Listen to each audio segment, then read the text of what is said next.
ज्ञान और वैराग्य बूढ़े हो गए, कलयुग में इनका कोई गाहक नहीं है कि भक्ति की वृंदावन में क्या महत्वता है कि भक्ति महारानी जब वृंदावन में आई तो ज्ञान और वैराग्य है। आजकल लोग दिखावा ज्यादा करते हैं, भक्ति कम करते हैं। ऊपरी दिखावा, लोगों को लगे कि हाँ ये भक्त हैं, लेकिन मन में हृदय में कुछ और चल रहा है और सामने ऐसा दिखावा करेंगे कि हम बहुत बड़े भक्त हैं। लेकिन वृंदावन ऐसी जगह है जहाँ साक्षात भक्ति महारानी सदा सदा सेव्या, सदा सदा वहीं रहती हैं, भगवान की सेवा में रहती हैं। इसलिए इत्यादि जो गंगा नदियां हैं, उन्होंने कहा कि नारद जी बोले कि जो आपके ऊपर स्त्रियां पंखा हिला रही हैं, हवा कर रही थी, ये कौन है? ये 100 स्त्रियां कौन हैं? तब वो भक्ति महारानी कहती है गंगा इत्यादि जो नदियां हैं पंखा हिला हिला करके हवा कर रही हैं, तुम्हारी ऊपर हवा कर रही है। मैं तुम्हारे पुत्रों को ज्ञान वैराग को सचेत करने का प्रयास करता हूँ। ये नारद जी ने भक्ति महारानी से कहा।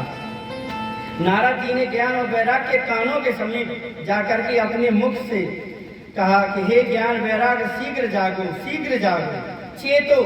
वेद वेदांत की ध्वनि की, लेकिन कोई प्रभाव नहीं पड़ा। अंत में उन्होंने जब गीता पाठ सुनाया तो उनके अंदर कुछ हलचल पैदा हुई, तो वो उठ करके बैठ गई और फिर यथास्थिति वैसे की वैसे अचेत हो गई।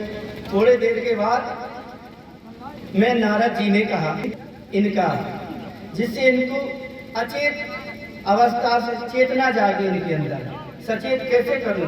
भक्ति महारानी से कहा कि हे भक्ति महारानी, तुम भगवान को सबसे ज्यादा प्रिय हो, भगवान को सबसे ज्यादा प्रिय हो तो मैं वो है भक्ति।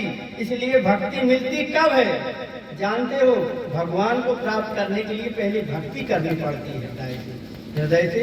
तो भक्ति, इसलिए भक्ति मिलती कब और कैसे जानते हो?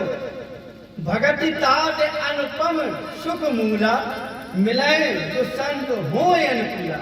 यदि संत की, किसी साधु की कृपा हो जाए तो भक्ति की प्राप्ति होती है। जब संतों की प्रसन्नता होती है तब भक्ति की प्राप्ति होती है। संत किसे कहते हैं? जो तुम्हें अंधकार से प्रकाश की ओर ले जाए, प्रकाश की ओर खड़ा कर दे, वो संत है। गरीब को, अमीर को जो एक दृष्टि से देखता है वो संत है। जो अति से अति सहन करता हो वो संत है। नारद जी ने भक्ति महारानी से कहा तुम भगवान को सबसे ज्यादा प्रिय हो, इसलिए प्रथा, जैसे तुलसीदास जी ने रामचरितमानस में कहा है, प्रथम भगति